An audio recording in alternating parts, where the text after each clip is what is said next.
This video will deal strictly with pivot tables. Here's some of the concepts and topics I want to work through. I'm going to show you how to convert a data table to a pivot table. We'll label some fields, we'll add some fields through the add calculated field option, we'll format fields, we'll add a running total, and I'll probably add some other things along the way, but the goal is to try to give you everything you'll need to work through this portion of the teaching case. So let me take us back to here. In the last video I showed you how to work with data tables, and so what we've got here is the data table I created in that last video, which, just a quick refresher again, it had, we're a vendor, we're buying stuff from a vendor. We're buying either wood, steel, or plastic, and we use 3 different vendors. We have dates we purchase stuff, how much we pay, the cost we pay for this item, and then we get various discounts. We get a cash discount, vendor discount, and we have total discount. So we know the real cost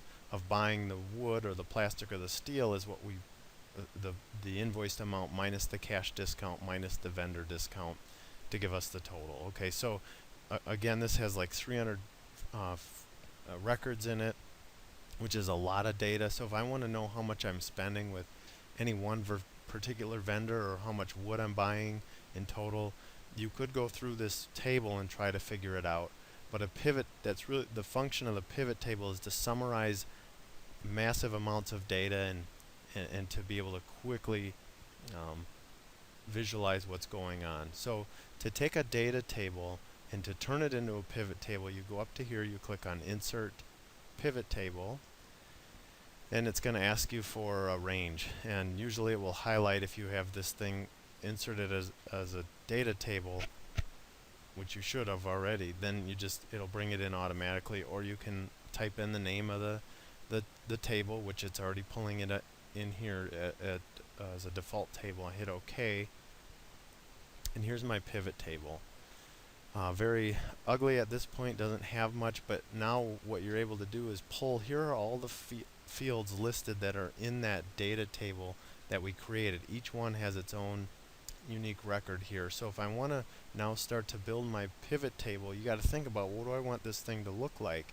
And in your case, you're working through this case and you're trying to summarize by customer and by sales channel. So maybe parallel here, vendor, I'm buying stuff from a vendor as opposed to selling it to a customer. If I pull that field down and I drag it to this row section, the rows are what's going to populate, what we would call the y-axis. So it's going to summarize all of the A, B, and C vendors, and then I need to pull over like the data I want to look at. So the invoiced cost, I can pull that. That's one of the fields in the data table, and I'll pull it over to this values function. The values function will then populate how much. So it's summarizing by each vendor now the total invoiced amount I received. And you can see this is a very ugly number.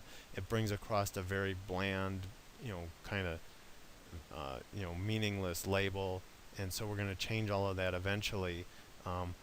So that tells me now how much I have been invoiced by each vendor, which is helpful. But let's say I want to know, like, how much wood did I buy from A versus B versus C, or how much plastic. I can take, and I'd have to find that field in the table, and here I know it's substrate. And if I want it to show up here on the label field, I have to drag it down to the rows section and drop it. So watch what I do here, and you'll see then that it summarized all the steel, the wood, and the plastic that I bought from each of the 3 vendors. So depending on what you're using or trying to get out of the data, this is a very easy way to summarize it. Let's say I didn't really care about the vendor. I wanted to know how much of each item I bought. I just switched this substrate with the vendor here, just dragging it up and letting it go. You see what that did is it summarized it then by substrate, and it tells me then I bought 417,000 of plastic and how much I spent with each vendor. Okay, so that's just some real basic how to I'll get rid of this substrate thing because I don't need it for our purposes. So I can drag it and remove it too. If I put something there I didn't want to, I can bring it back up there and let go, and it disappears. So let's go ahead and first I'll show you how to format these. We don't want someone looking at this and trying to use this to make decisions off of or manage off of. This number is ugly. We have a responsibility to give them good, clean data that's easy to read and that makes sense. So I'm gonna right click on any one of these numbers, and I'm going to go to this number format, and here I'm going to pick what I want it to show up as, and here's a dollar. So I'll just use the accounting function, and your data table will get very long. It'll have a lot of data in it. So I would suggest you probably don't even round out to any decimal points. It's enough for us to just see how that's a lot cleaner, and I don't want the decimal points. It's meaningless. Whether it's 1 penny or 99 pennies doesn't matter really to me when I'm looking at the data. So that formats the cell. Let's say I wanted to change, I ask you to change the labels for the columns, because this doesn't really tell me much. Maybe I just would put something like something more descriptive, invoiced amount, and you can see then that it carries it through. You'll notice that that portion of the pivot table just disappeared. I have to click back on here and it shows back up. One other thing you should probably do up here is where you can go in, and you see how it's purple here. You can go in and change functions or items relative to the pivot table if you click on either one of these. I'm going to click on design, and you'll see some of the things that pop up here. If I click on analyze, it's kind of off to the side here. You can barely see it, but this has pivot table name, and it's going to default with pivot table 1, 2, 3, or 4. Let's change that to something meaningful. In your case, I don't know, customer profit or something like that. So vendor analysis. Alright, so let's say that what I'm trying to do with this pivot table is to determine how much I'm really going to have to pay. Maybe I'm trying to put forth some sort of a cash flow, cash expenditure forecast, and I just knowing the invoiced amount doesn't help me because I get discounts. So I can go through and pull in. I'd have to find the cash discounts, the dollar amount, and I'm going to pull that over to the values field, and it populates how much the cash discounts are. And I get vendor discounts as well, so I pull that over, and so there are my vendor discounts. And I could pull over the total discounts, and it populates that as well. Let me move this out of the way. So I would want to go through and format these the way we formatted those. I'm not going to show you that again. You should have good labels here. Not just sum of, that's sloppy. And so let's say now that I want to add a field that's not listed here for me to pull down. So for example, in your data table your pivot table you're creating for me, you're going to need to tell me, well, how much is this percentage of the cash discounts relative to the invoice total. I go up here to, I think it's design, let's analyze, I guess, and here this fields, items, and sets. If I click on this, I can add a calculated field. So I'm going to click add calculated field. And I can name the field. I'm going to say this is a percentage of, this is the cash discounts percentage, something like that. And now here's where I define what I want it to do. I want to know this amount as a percentage of the total invoiced amount. You're going to have to do that for me when you're calculating the discount percentages for the customers. So I'm going to take this sum of the cash discount dollar amount and divide it by the total invoiced amount, which was the cost. That was the field name. I hit OK, and it popped in here at the end, kind of out of the sequence here. This amount as a percentage. You would want to again go in and format this. You could go to number formatting again, and I want percentage, and I'd probably maybe want to take it out 2 decimals. Hit OK, and you can see it formatted that. Now you can see this is, I want this to be next to the sum of cash discounts because that's what it's really related to. You can go down here and move any of these fields around. So if I go sum of cash discounts percentage and I want to move it up next to its friend, there, it moved it quite nicely. And I could do that with each of these. So that's how you add a calculated field. If you want to do it, have it create a percentage. You format the cells. Let's see, what else do we want to do here?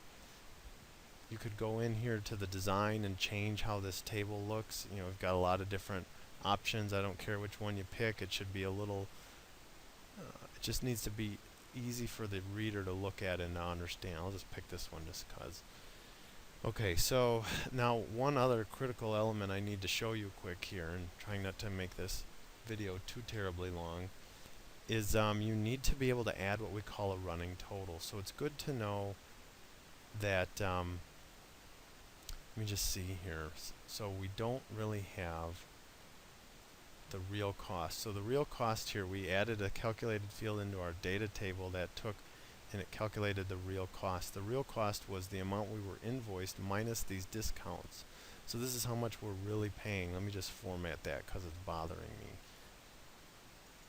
We're really paying this amount, but when you're working with the customer accounting stuff, you're going to have to add up a total profit column, a running total. So let's say I want to know what my real cost is as these increment as I go from A to B. I want it to add the 374 to the 389, and I'll and display right here. So I want to have a running total column that shows me this amount. This amount would pop over here, but then when I get down to here, I want it to add the next data set to it. So it should be 374 plus 389, and subsequently each row adds to it.